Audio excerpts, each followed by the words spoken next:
Hi and welcome back to Bike Speed. So this week we're going to service this Focus road bike. This is quite in depth really, or we've got quite involved. We're going to put a new chain on this one, we're going to put a new cassette, we're going to do a new brake cable, we're going to sort out a problem with the stem bolt and just generally tidy this bike up and service it. So keep watching, especially with the stem bolt. It was quite involved, this bike, in the end.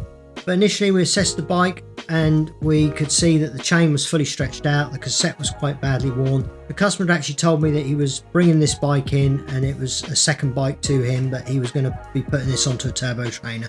When we assessed the bike, we mentioned a few things which were either left or done to make it worthy for the turbo trainer, and one of those was a new cassette. So we're going to strip off the old cassette here, and you can see how thick with grease and oil this is. It's quite a grimy cassette, but we're going to put a new one on there.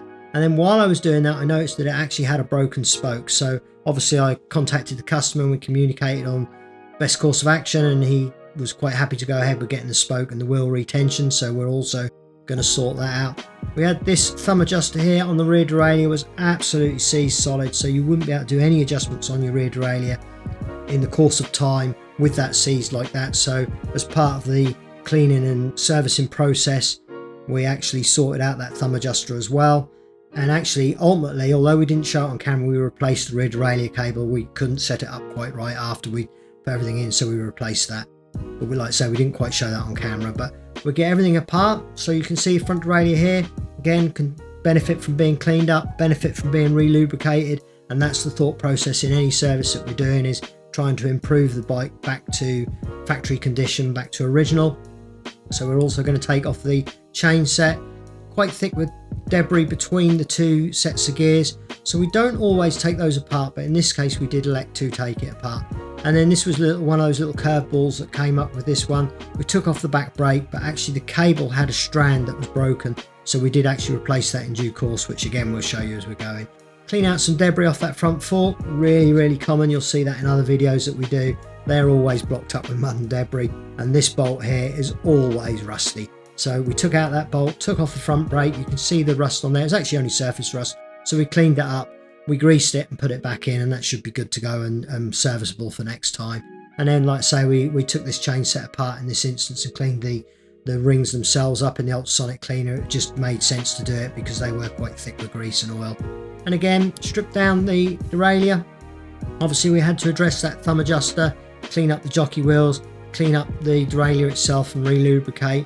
So we were actually able to undo that with pliers, which was quite handy. So we're going to clean off the rust in there with a wire brush and clean it all up, and then that will be, once it's put back into the derailleur, the thumb adjuster will be absolutely fine. So everything goes through the ultrasonic cleaner, roughly 15 minutes with a water soluble degreaser. So we're now washing off the degreaser in soapy water, and then we dry that all off with microfiber towels before we go through the re-lubricating process. So with these videos, we don't always show you every single part of the job on video. It's a happy medium between filming process and time scale in terms of us with other work in the shop. So there's often queries about things we haven't done. Well, often we have actually done them, we just aren't showing you them with the filming. This was filmed over 2 or 3 days, this bike. It was quite involved, and with the filming process and everything, you can just run away with time. We could end up spending all week filming a bike. So that's why sometimes we don't always show everything. So we may not show these parts being dried off with microfiber towels, but that's the nature of what we're doing. So we're just cleaning everything up and making sure it's spot on before we put it back on the bike. So if you are enjoying this video, do click the like button this week. We often ask you to comment and chat with us. So just hit the like button this week. It just helps the algorithms. It may just make the video served up more on YouTube, so you're sort of helping our channel grow as we're bringing you these videos, and it's quite exciting for us to see what different things do to algorithms. So just hit the like button for us this week. So now we're going to start rebuilding this chain set. You can see I'm just putting a little bit of general purpose grease on the surfaces of the mount. That will just help me take that apart next time I service it. A little bit of anti-seize grease on these bolts as well. Again, that will just stop everything seizing together and corroding. It will just make my job slightly easier next time. Before I torque those up to the specified specification, 10 Newton meters in that case on that one.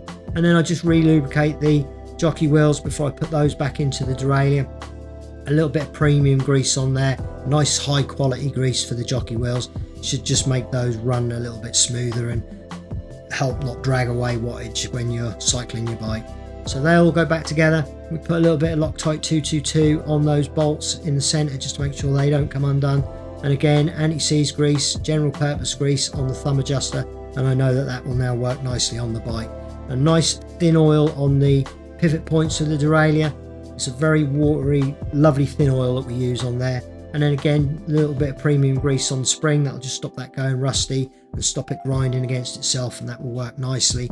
And again, on the front derailleur, we re-lubricate that in a similar process to the rear derailleur, and then everything on there is nice and it will actuate just that bit nicer. Same on the brake, we're always doing the similar sort of process.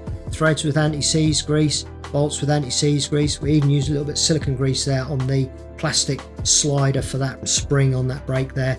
And then again, similar process on almost any moving part would need lubricating, and it's not always lubricated from the factory. So again, with the skewers, general purpose grease so it doesn't stick in the axle, a little bit of anti-seize grease on the threads, perfect. And now this was the curveball. This took us quite a bit of time to sort out this.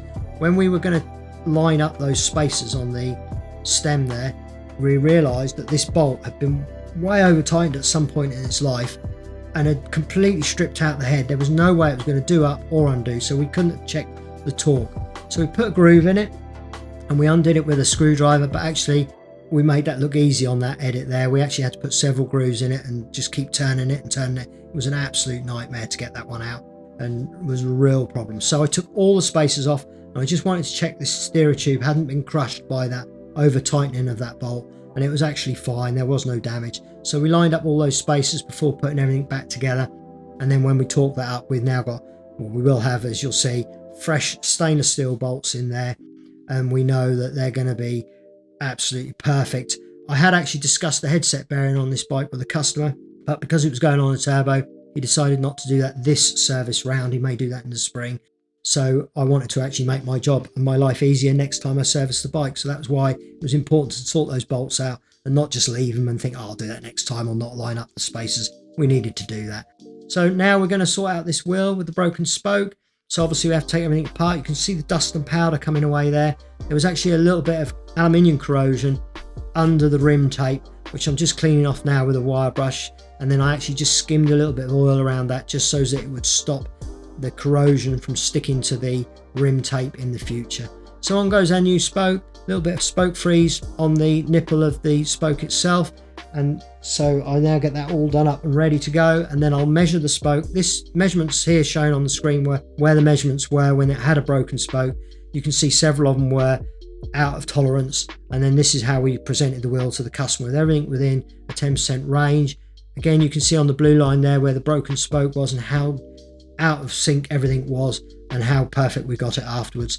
That wheel, even if you break one spoke, those measurements should stay roughly within the right space. So that wheel was way out when it came in anyway, long before that spoke broke, and that could have even been the reason why that spoke broke at some point. So I've done the spokes, clean everything up, get all the old debris off so it doesn't work into the bearing on that hub, because the bearings felt absolutely fine on this bike. Give it a little wash down, microfiber towel again. They'll draw off any dirt and extra debris that's left on the wheel when you've washed it. A nice fresh bit of grease on this hub here, so that I can put on the cassette and know that that's not going to stick in the future, and that will just slide on and off nicely as it wears and is used more as the bike goes on through its journey of life. Torque that up, back goes on the tyre and everything here. So the rim tape first. Obviously with the tyre, I'm checking the direction of the tyre, lining up the logo of the manufacturer with the valve, which we've discussed in many videos that you've seen already. And if you haven't seen them already, check out the rest of the channel. And then inflate that tyre. I think I put 6 bar in here, and then we clean up the frame now. So a little bit of soapy water, a detailing brush there to draw off any debris in certain areas. Just clean up the bearing surfaces there, wash down the bottom bracket area and clean everything up nicely. And then we go over it with what we call the big softy brush, which is a nice, very soft nylon brush, almost like a sponge, but it just works off any debris that's on the bike. This was just a service, so this wasn't a full detailing, so this wasn't a full strip down and detail of the bike where we would perhaps polish and ceramic coat it as well. In this instance, we just wash the bike down because it is a regular standard service, and then we start the rebuild process. Again, a nice bit of premium grease on there just so that it lubricates the inner surfaces of the bearings. Will stop that sticking if it ever was to get like a bearing that's turning and rotating on itself. That could just help that. but that's a nice way of just getting that chain set back into the bike. And then on goes all the components. So we're obviously putting drivetrain on first, and at this point we hadn't actually replaced the cable on this rear derailleur. Like I say, we actually did that one off camera. We actually decided in the end that it wasn't shifting quite as nicely as we were hoping, so we actually replaced that cable as well. And then this was again another one which I hadn't discussed with the customer, but I just did this because we were doing the video and it needed doing anyway. This cable had actually broken on the pinch bolt, so it had been over tightened at some point. It had just broken one of the strands, which meant we couldn't refit it, so we replaced it. So out comes the old cable, in goes one of our super slick, very fine, tightly wound stainless steel cables. They're smooth as butter to your fingers when you run your fingers along them. They're a great cable. So in goes a super slick brake cable. You can see there I had some anti-seize grease on that bolt because they do clog up with debris in there. That may just help me next time when I ever have to take this brake off again. So I just put some anti-seize grease on there. And you can see this bike's really beginning to come together now. In go the wheels, and then we finally get the chain on, the heartbeat of any bike. Brand new chain on here, brand new cassette, and that's going to look great. And then we just adjust the gears, so we just shift up and down. If we need any thumb adjustment, we do that along the way.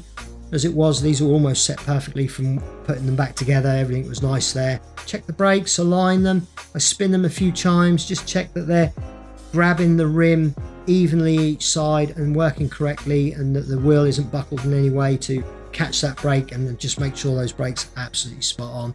And as you can see, they are. And then new cable ends on any ends that I've had to cut off to remove components. And then we work through the bike with a torque wrench. So we torque all the bolts we can find. There's our lovely new stainless steel bolts in that stem. The shifters are often loose. It's very, very common. You can see here, even these, they you know, a couple of 3 turns they needed to torque those to the correct spec. They're often loose, those. But we go right through the bike, front to back.